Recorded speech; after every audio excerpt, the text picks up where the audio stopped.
Hello friends, मैं पंकज वैष्णव एक बार फिर से आप सभी का क्रेजी जीके ट्रिक के वीकली करंट अफेयर में स्वागत करता हूं। तो आज के इस सेशन में देखिए हम 4 से लेकर 9 मार्च तक के सभी करंट अफेयर को डिटेल में समझेंगे। वैसे डेली करंट अफेयर में सारे क्वेश्चंस हमने कवर किए हैं फ्रेंड्स, लेकिन यहाँ पर हम टॉप 25 क्वेश्चन को डिस्कस करेंगे जो कि बहुत ही इंपॉर्टेंट है और एग्जाम में यहाँ से आपको डेफिनेटली क्वेश्चन देखने को मिलेगा।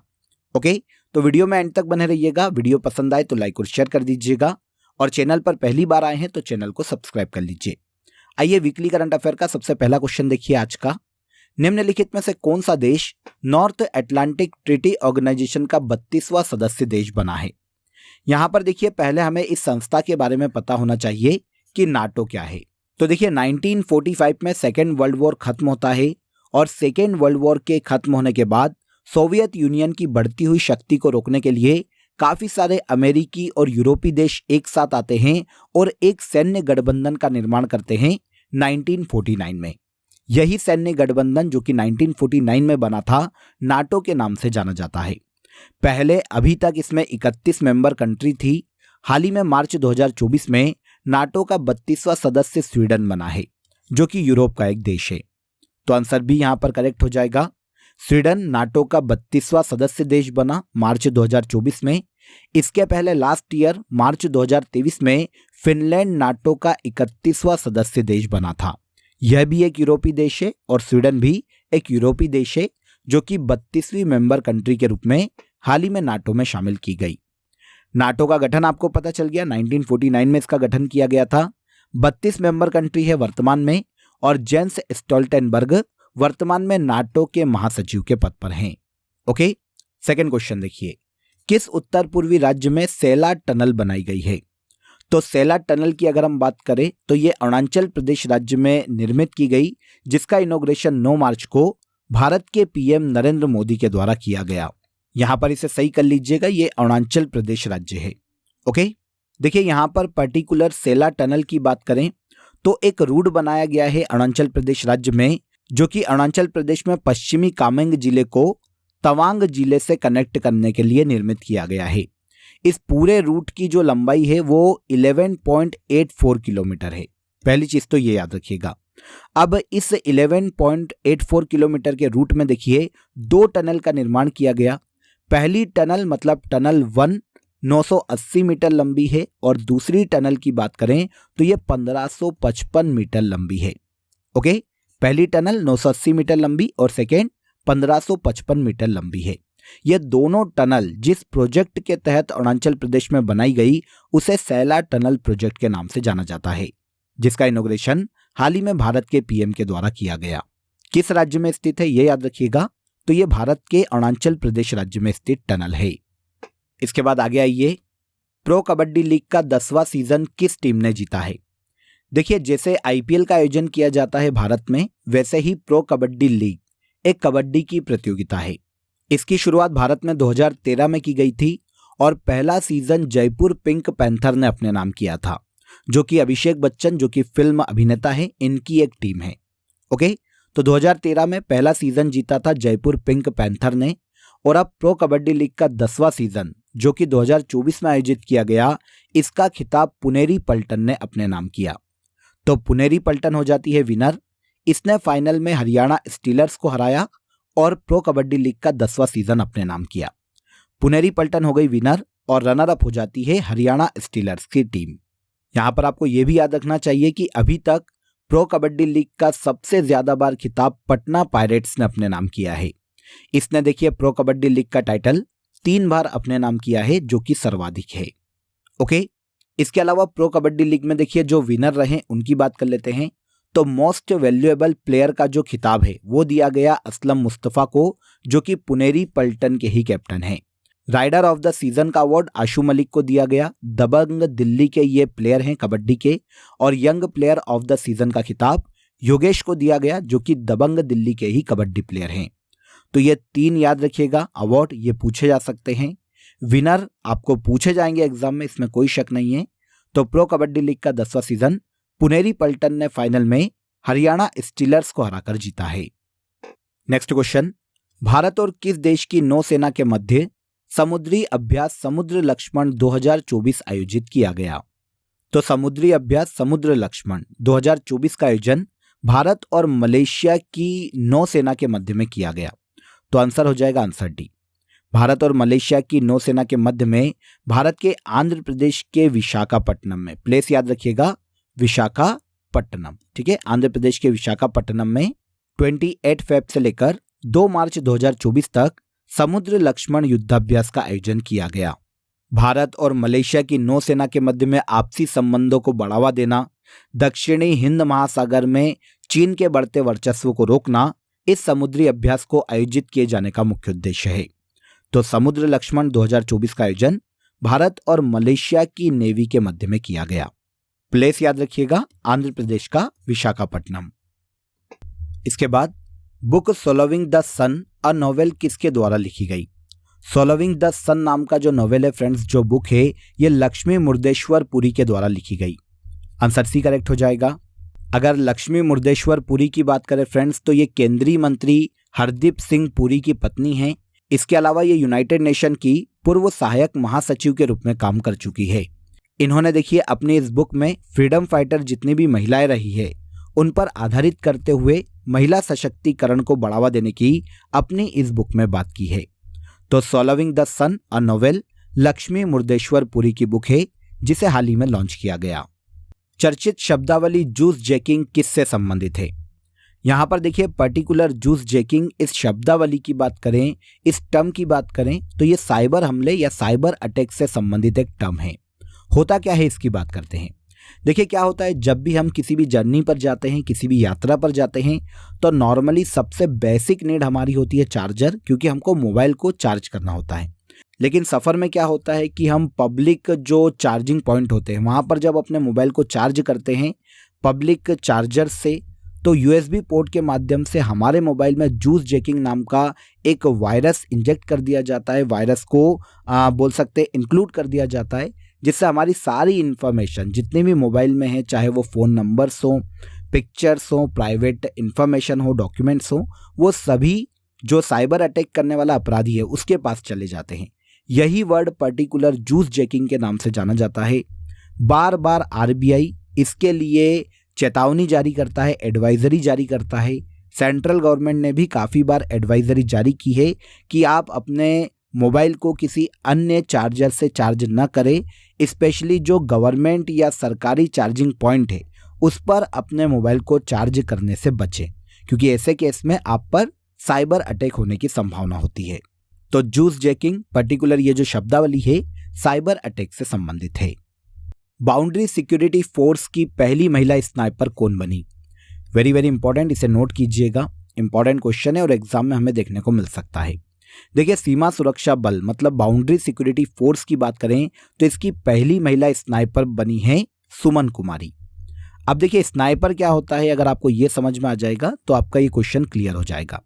आपने अगर PUBG खेला होगा कभी, अगर उस गेम के बारे में आप जानते होंगे, तो ऐसे गेम्स में एक स्नाइपर बहुत ही फेमस होता है जो कि छुपकर 1 से 2 किलोमीटर की रेंज में निशाना लगा सकता है बंदूक से। यही होता है स्नाइपर। अब BSF की सब इंस्पेक्टर सुमन कुमारी BSF की पहली महिला स्नाइपर बन गई है। ये भारत में हिमाचल प्रदेश के मंडी से बिलोंग करती है फ्रेंड्स। साल 2021 में ये BSF में एज अ सब इंस्पेक्टर शामिल हुई थी और अब ये पहली महिला स्नाइपर बनी है BSF की। तो आंसर हो जाएगा आंसर सी। हाल ही में शहबाज शरीफ किस देश के प्रधानमंत्री नियुक्त किए गए? शहबाज शरीफ हाल ही में देखिए पाकिस्तान के एक बार फिर से PM के रूप में नियुक्त किए गए। यहां पर एक बार फिर से PM इसलिए कहा गया फ्रेंड्स क्योंकि ये 2022 में भी पाकिस्तान के PM के पद पर रह चुके हैं।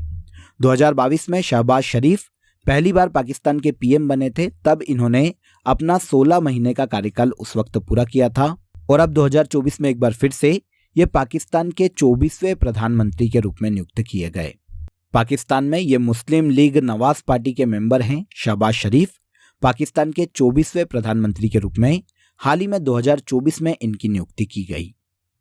नेक्स्ट, किस राज्य सरकार द्वारा इंदिरा अम्मा आवास योजना शुरू की जाएगी? तो इंदिरा अम्मा आवास योजना की शुरुआत देखिए तेलंगाना सरकार के द्वारा की जाएगी। तेलंगाना सरकार ने राज्य में हाल ही में इस योजना की घोषणा की थी, जिसे 11 मार्च को राज्य में शुरू किया जाएगा। योजना क्या है इसकी बात करें तो इस योजना के तहत राज्य में ऐसे परिवार जिनके पास घर नहीं है, उन्हें अपना घर बनाने के लिए 5 लाख रुपए तक की वित्तीय सहायता राज्य सरकार के द्वारा दी जाने वाली है। इसके अलावा राज्य के ऐसे परिवार जिनके पास घर भी नहीं है और जमीन भी नहीं है, तो उन्हें जमीन के साथ साथ 5 लाख रुपए तक की वित्तीय सहायता राज्य सरकार प्रोवाइड करेगी। तो इसे ही इंदिरा अम्मा आवास योजना के नाम से तेलंगाना राज्य में हाल ही में लॉन्च किया गया। आंसर बी करेक्ट हो जाएगा। North east India film festival 2024 का आयोजन किस राज्य में किया गया? तो north east India film festival 2024 का आयोजन 4 से लेकर 7 मार्च तक भारत के पूर्वोत्तर राज्य मणिपुर में किया गया। आंसर हो जाएगा आंसर बी। पूर्वोत्तर राज्यों में फिल्म उद्योग को बढ़ावा देना इस फिल्म फेस्टिवल को आयोजित किए जाने का मुख्य उद्देश्य है। फिल्म उद्योग के माध्यम से पूर्वोत्तर में पर्यटन को भी बढ़ावा दिया जा सकेगा।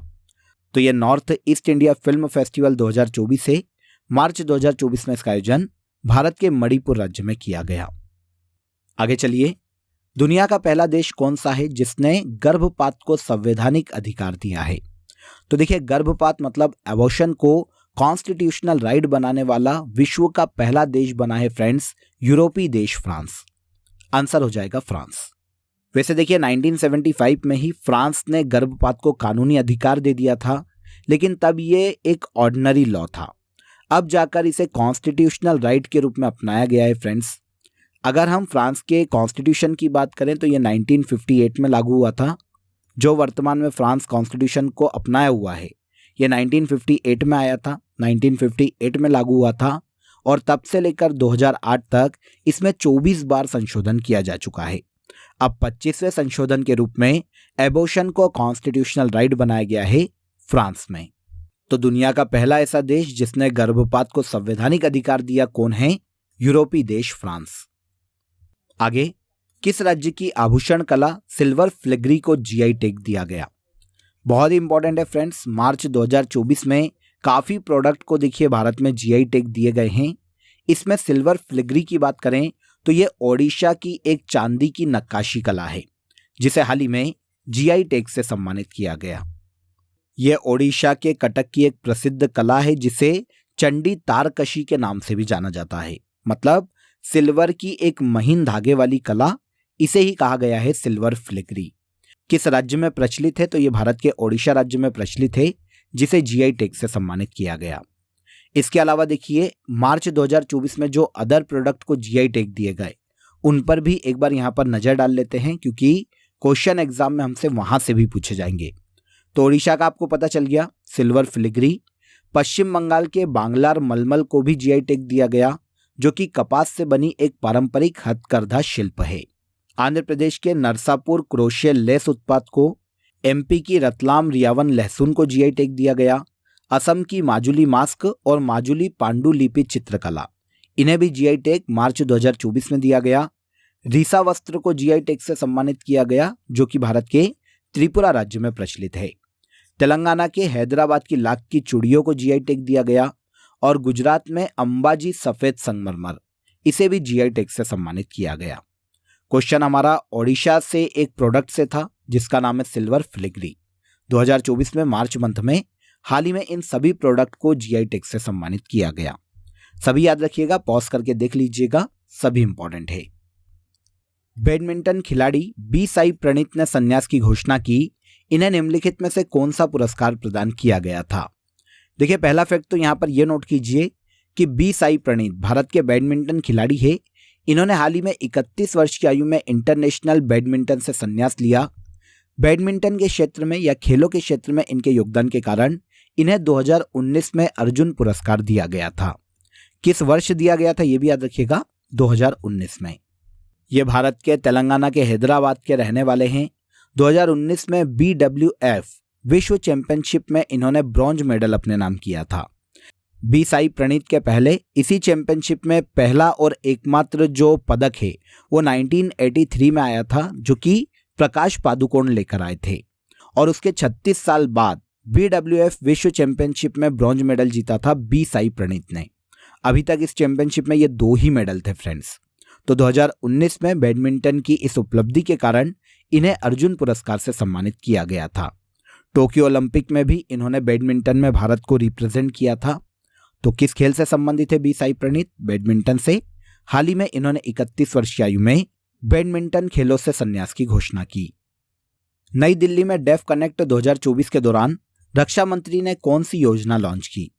तो देखिए, डेफ कनेक्ट कॉन्फ्रेंस को ही डिफेंस कनेक्ट कॉन्फ्रेंस के नाम से जाना जाता है, जिसका आयोजन हाल ही में नई दिल्ली में किया गया और इस दौरान भारत के रक्षा मंत्री राजनाथ सिंह ने अदिति योजना को लॉन्च किया। इस योजना की बात करें तो इसका पहला फेज 2 साल के लिए शुरू किया गया है और इसके तहत डिफेंस सेक्टर के जितने भी स्टार्टअप है उन्हें केंद्र सरकार के द्वारा 25 करोड़ रुपए की आर्थिक सहायता दी जाएगी। योजना के लिए सेंट्रल गवर्नमेंट ने 750 करोड़ रुपए के खर्च का भी प्रावधान किया और ये जो योजना है भारत की डिफेंस मिनिस्ट्री के अंतर्गत संचालित की जा रही है। भारत को रक्षा क्षेत्र में आत्मनिर्भर बनाना, रक्षा क्षेत्र में तकनीकी विकसित करने के लिए स्टार्टअप्स को बढ़ावा देना अदिति योजना का मुख्य उद्देश्य है। तो इस योजना को हाल ही में रक्षा मंत्री राजनाथ सिंह के द्वारा शुरू किया गया डेफ कनेक्ट कॉन्फ्रेंस 2024 में, जिसका आयोजन नई दिल्ली में किया गया। ओके, आगे चलते हैं। हाल ही में किस राज्य के बेगमपेट हवाई अड्डे पर civil aviation research organization centre का इनॉग्रेशन किया गया? देखिए, यहाँ पर आपको ये भी पता होना चाहिए कि बेगमपेट हवाई अड्डा भारत के किस राज्य में है, क्योंकि क्वेश्चन यहाँ से भी पूछे जाते हैं। तो बेगमपेट हवाई अड्डा भारत के देखिए तेलंगाना राज्य में स्थित है। भारत के पीएम नरेंद्र मोदी ने हाल ही में हैदराबाद के बेगमपेट एयरपोर्ट पर civil aviation research organization centre का इनॉग्रेशन किया। अब आपके दिमाग में आएगा कि civil aviation research organization actual में है क्या? तो देखिए, इस सेंटर में देश के एविएशन स्टार्टअप से रिलेटेड रिसर्च और स्किल डेवलपमेंट प्रोग्राम चलाए जाएंगे।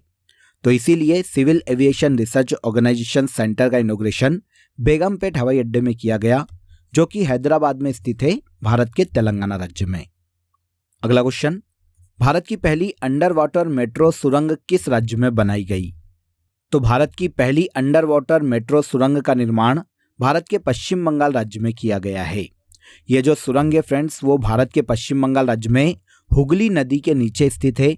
हुगली नदी में पानी के तल से देखिए 33 मीटर नीचे जमीन के अंदर इस अंडर वाटर मेट्रो सुरंग का निर्माण किया गया।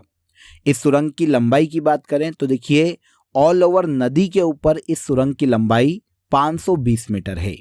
वैसे देखिए, सुरंग की टोटल लंबाई की बात करें तो ये 4.8 किलोमीटर लंबी है, लेकिन नदी के नीचे ये 520 मीटर लंबी है। यह सुरंग हावड़ा को कोलकाता से जोड़ने के लिए बनाई गई है, जो कि देश की पहली अंडर वाटर मेट्रो सुरंग है। किस राज्य में निर्माण किया गया? तो भारत के पश्चिम बंगाल राज्य में। आगे चलिए, चर्चा में रही छत्तीसगढ़ की गेवरा खान किस खनिज से संबंधित है? छत्तीसगढ़ की गेवरा खान कोयले की खान है फ्रेंड्स, जो कि छत्तीसगढ़ के कोरबा में स्थित है। अब सुर्खियों में क्यों है इसकी बात करें तो देखिए, गेवरा खान बहुत ही जल्द एशिया की सबसे बड़ी कोयला खान बनने वाली है। अभी तक इस खान की टोटल कोयला उत्पादन क्षमता 5.25 करोड़ टन है, जिसे बढ़ाकर 7 करोड़ टन सालाना करने की मंजूरी भारत के पर्यावरण मंत्रालय ने दी है। इस तरह से अब गेवरा खान एशिया की सबसे बड़ी कोयला खान बनने वाली है। अभी तक ये भारत की सबसे बड़ी कोयला खान है और पूरे वर्ल्ड में चौथी सबसे बड़ी कोयला खान है। तो याद रखिएगा, गेवरा खान भारत के छत्तीसगढ़ राज्य में कोयले की विश्व प्रसिद्ध खान है। इसके अलावा देखिए, कोयले की कुछ अन्य खान की भी बात कर लेते हैं, जैसे झारखंड में झारिया खान, पश्चिम बंगाल में रानीगंज, ओडिशा में तालचेर खान, तेलंगाना में रामगुंडम खान, तमिलनाडु में नेवेली खान और तेलंगाना में ही सिंगरेनी खान भारत में कोयले की अन्य प्रसिद्ध खानें हैं। यहाँ पर क्वेश्चन गेवरा खान से है, तो ये कहाँ पर स्थित है? भारत के छत्तीसगढ़ राज्य में। यूनियन टेलीकॉम मिनिस्टर अश्विनी वैष्णव ने चक्षु पोर्टल को लॉन्च किया। चक्षु पोर्टल का संबंध किससे है? तो देखिए, केंद्रीय संचार मंत्री अश्विनी वैष्णव ने संचार साथी पोर्टल पर डिजिटल इंटेलिजेंस प्लेटफॉर्म और चक्षु पोर्टल को हाल ही में लॉन्च किया, जो कि देखिए ऑनलाइन फ्रॉड या ऑनलाइन धोखाधड़ी को रोकने से संबंधित है। आंसर ए करेक्ट हो जाएगा। देखिए, यहाँ पर यह जान लेते हैं कि चक्षु पोर्टल है क्या। तो चक्षु पोर्टल के जरिए जितने भी यूजर्स है जिनके साथ फ्रॉड हुआ है, वो अपने फ्रॉड कॉल्स या फ्रॉड मैसेजेस की जो शिकायत है वो इस पोर्टल पर जाकर दर्ज करवा सकते हैं। इसके अलावा अपने बैंक अकाउंट, पेटीएम वॉलेट, नया सिम, गैस कनेक्शन और इससे रिलेटेड जो अदर फ्रॉड हुए हैं उनकी भी कंप्लेंट चक्षु पोर्टल पर जाकर कर सकते हैं। तो तो याद रखिएगा चक्षु पोर्टल, जिसे हाल ही में यूनियन टेलीकॉम मिनिस्टर अश्विनी वैष्णव ने लॉन्च किया, यह ऑनलाइन फ्रॉड से संबंधित है। आगे चलिए, तामस सुल्योक को किस यूरोपीय देश का प्रेसिडेंट नियुक्त किया गया? तामस सुल्योक यूरोपीय देश हंगरी के हाल ही में नए प्रेसिडेंट नियुक्त किए गए। इनके पहले देखिए हंगरी के प्रेसिडेंट के पद पर कैटलिन नोवाक थे, जिन्होंने यौन शोषण के मामले में अपने सहयोगी को माफ कर दिया था। इसके कारण कैटलिन नोवाक के विरोध में हंगरी में काफी प्रदर्शन हुए थे फ्रेंड्स, जिसके बाद कैटलिन ने अपने पद से इस्तीफा दिया और अब हंगरी के नए प्रेसिडेंट के रूप में तामस सुल्योक को नियुक्त किया गया। हंगरी, जो कि एक यूरोपीय देश है, इसकी कैपिटल बुडापेस्ट है। तामस सुल्योक हंगरी के नए प्रेसिडेंट के रूप में नियुक्त किए गए। किस राज्य द्वारा भारत का पहला सरकार समर्थित OTT प्लेटफॉर्म लॉन्च किया गया? तो सरकार समर्थित पहला OTT प्लेटफॉर्म हाल ही में केरल सरकार के द्वारा लॉन्च किया गया, जिसे सी स्पेस के नाम से पुकारा जाएगा। अभी तक देखिए जितने भी OTT प्लेटफॉर्म्स हैं जिस पर आप मूवीज या सीरियल देखते हैं, वो सभी प्राइवेट कंपनियों के हैं। पहली बार ऐसा होगा भारत में जब किसी राज्य ने सरकार के समर्थन से OTT प्लेटफॉर्म को लॉन्च किया है। मलयालम सिनेमा को बढ़ावा देना इस OTT प्लेटफॉर्म को लॉन्च किए जाने का मुख्य उद्देश्य है। तो सरकार समर्थित पहला OTT प्लेटफॉर्म भारत में केरल राज्य के द्वारा लॉन्च किया गया। अगला क्वेश्चन, 8 मार्च को इंटरनेशनल वीमेंस डे के रूप में सेलिब्रेट किया जाता है। इंटरनेशनल वीमेंस डे 2024 की थीम क्या है? देखिए पहले तो इस फैक्ट को नोट कीजिए कि इंटरनेशनल वीमेंस डे कब सेलिब्रेट किया जाता है। तो ये हर साल 8 मार्च को सेलिब्रेट किया जाता है। 2024 में इंस्पायर इंक्लूजन अंतर्राष्ट्रीय महिला दिवस की थीम है। आंसर हो जाएगा आंसर बी। यूनाइटेड नेशन के द्वारा पहली बार 1975 में अंतर्राष्ट्रीय महिला दिवस को मनाए जाने की घोषणा की गई थी और तब से लेकर हर साल 8 मार्च को अंतर्राष्ट्रीय महिला दिवस के रूप में सेलिब्रेट किया जाता है। पूरे वर्ल्ड में महिलाओं को सम्मान दिलाना, महिलाओं को उनके अधिकारों के प्रति जागरूक करना इंटरनेशनल वीमेंस डे मनाए जाने का मुख्य उद्देश्य है। इंस्पायर इंक्लूजन 2024 में अंतर्राष्ट्रीय वुमेन डे की थीम है। किस राज्य के द्वारा भारत में पहला AI generative teacher iris launch किया गया? तो पहला AI बेस्ड टीचर आइरिस को केरल सरकार ने ही लॉन्च किया है।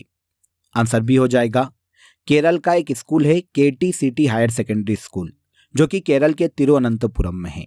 यहीं पर AI जनरेटिव टीचर आइरिस को हाल ही में लॉन्च किया गया, जो कि भारत का पहला AI जनरेटिव टीचर है। एजुकेशन के क्षेत्र में टेक्नोलॉजी को अपनाना, टेक्नोलॉजी का विकास करना इस AI जनरेटिव टीचर आइरिस को लॉन्च किए जाने का मुख्य उद्देश्य है। किस राज्य में लॉन्च किया गया? तो केरल राज्य में लॉन्च किया गया। अगला, भारत के किस शहर में zero carbon building action plan को लॉन्च किया गया? देखिए पहले इस प्लान को समझते हैं कि यह प्लान क्या है। तो देखिए ऐसी बिल्डिंग्स का निर्माण किया जाना जो कि निर्माण से लेकर अंत तक, उसके पूरे जो काल है उस बिल्डिंग का अंत तक बहुत ही कम या जीरो कार्बन का उत्सर्जन करे, ऐसी बिल्डिंग का निर्माण किया जाना zero carbon building action plan का मुख्य उद्देश्य है। हाल ही में भारत के महाराष्ट्र के नागपुर में zero carbon building action plan को लॉन्च किया गया। नागपुर भारत का एकमात्र शहर है फ्रेंड्स जिसमें इस एक्शन प्लान को लॉन्च किया गया है। इस एक्शन प्लान की शुरुआत 2021 में वर्ल्ड रिसोर्सेस इंस्टीट्यूट के द्वारा की गई थी और इसने वर्ल्ड के 6 शहरों को इस एक्शन प्लान में शामिल किया था, जिसमें भारत का एकमात्र शहर महाराष्ट्र का नागपुर है। केंद्र सरकार द्वारा उन्नति योजना 2024 को मंजूरी दी गई। उन्नति योजना के लिए 10 वर्षों के लिए कितने रुपए आवंटित किए गए? तो देखिए पहले तो उन्नति योजना को समझते हैं कि उन्नति योजना क्या है।